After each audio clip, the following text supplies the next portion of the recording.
Hello दोस्तों, welcome back to my channel Nanna and mama vlogs. Hope you all are doing well. This is my fourth vlog from the Kausani Uttarakhand series.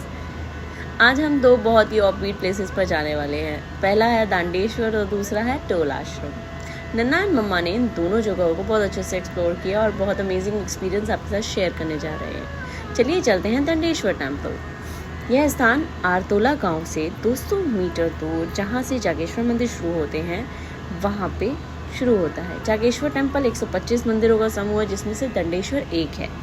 Jageshwar temple जाने के रास्ते में ये करीब 1 kilometre पहले पड़ता है और जागेश्वर मंदिर परिसर से थोड़ा सा ऊपर की ओर पड़ता है। मान्यता के अनुसार यहाँ पर भगवान शिव को शाप मिला था, तभी से इस मंदिर का नाम दंडेश्वर पड़ गया था। भोलेनाथ यहाँ पर लिंग रूप में नहीं बल्कि शिला रूप में पूजा जाते हैं।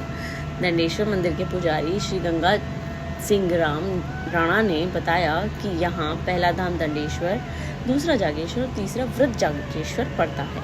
भगवान शंकर जब यहाँ तपस्या करते थे तो यहाँ ऋषि मुनियों की पत्नी भी आती थी। शिव के रूप और नीले रंग को देखकर ऋषि मुनियों की पत्नी उन पर मोहित हो गई। ऋषियों को जब इस बात का पता चला तो उन्होंने यहाँ आकर शिव को श्राप दिया और इसी स्थान पर उन्हें शिला रूप में परिवर्तित कर दंड दिया। तब से इस स्थान का नाम दंडेश्वर महादेव मंदिर पड़ गया।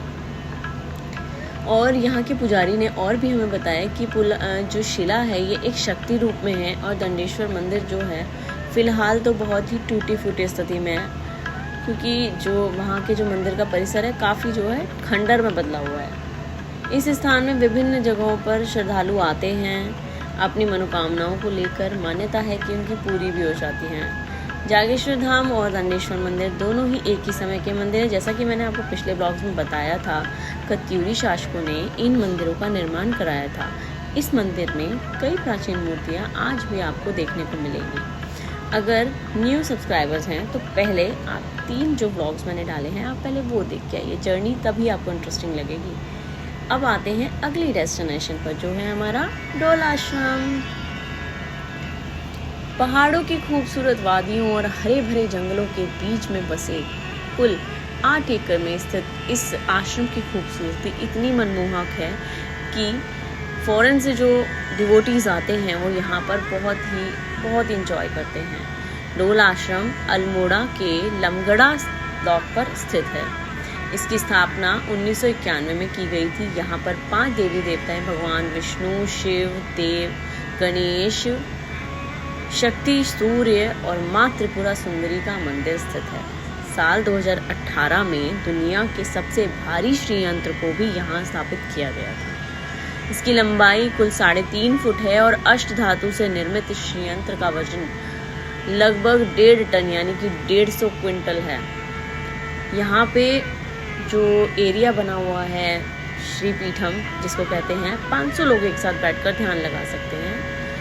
और यहाँ पर जो धोती पहनकर जाना ही अलाउड है मंदिर के परिसर में, जैसा कि वहाँ के पुजारी जी ने हमें बताया था। डोल आश्रम की स्थापना तपस्वी बाबा कल्याण दास जी ने किया था। इसकी स्थापना के बारे में कहा जाता है कि एक बार श्री कल्याण दास जी अपनी कैलाश मानसरोवर यात्रा के दौरान इस स्थान से गुजर रहे थे, तो यहाँ की अलौकिक छटा, शांति और सुंदरता को देखकर वो काफ़ी प्रभावित हुए। तो उन्होंने उसी समय डिसाइड कर लिया था कि बस यहाँ पे आश्रम बनाएंगे। इस आश्रम में संस्कृत भाषा का भी स्टूडेंट्स को ज्ञान दिया जाता है। जैसा कि इस आश्रम में वेद वेदांत संस्कृत विद्यापीठ के नाम से एक स्कूल भी रन किया जा रहा है, जो कि कक्षा मतलब 1st क्लास से लेकर 12th क्लास तक के स्टूडेंट्स को संस्कृत में ज्ञान दिया जाता है।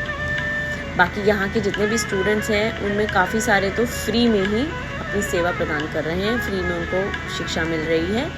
और इस विद्यापीठ में जितने भी स्टूडेंट्स हैं उनको भारतीय संस्कृति के बारे में, उनकी सभ्यता के बारे में बताया जाता है। इसके साथ ही यहाँ के जितने भी स्टूडेंट्स हैं उनको इंग्लिश, कंप्यूटर एंड जो भी आजकल की टेक्नोलॉजीज़ हैं वो उन सब से उनको ज्ञान दिया जा रहा है। अच्छा, एक इन्फॉर्मेशन और, यहाँ पर फ़ोन्स अलाउड नहीं है, तो वहाँ पर लॉकर फैसिलिटी है, आप वहाँ पर उनको जमा कर सकते हैं। और ये जितनी भी पिक्स हमने ली थी, ये हमें बाद में हमने फ़ोन हमें कलेक्ट कर लिए थे, उसके बाद हमने बाहर से ली थी। एंड जो इंटरनल वीडियोज़ हैं ये मैंने इनकी वेबसाइट से ली है, क्योंकि अंदर अलाउड नहीं है कैमरा। ये था कुछ इतिहास। बाकी अगर आपको ये वीडियो अच्छी लगी हो तो प्लीज़ लाइक कीजिएगा, कमेंट कीजिएगा एंड इसको शेयर कीजिएगा अपने फ्रेंड्स एंड नियर वंस के साथ। मिलते हैं नेक्स्ट व्लॉग में, जो कि है रोहिणी इस्कॉन टेम्पल। बहुत ही जल्दी डालने वाली हूँ मैं ये व्लॉग। चलिए तब तक के लिए Hare Krishna, good night, bye bye, keep loving.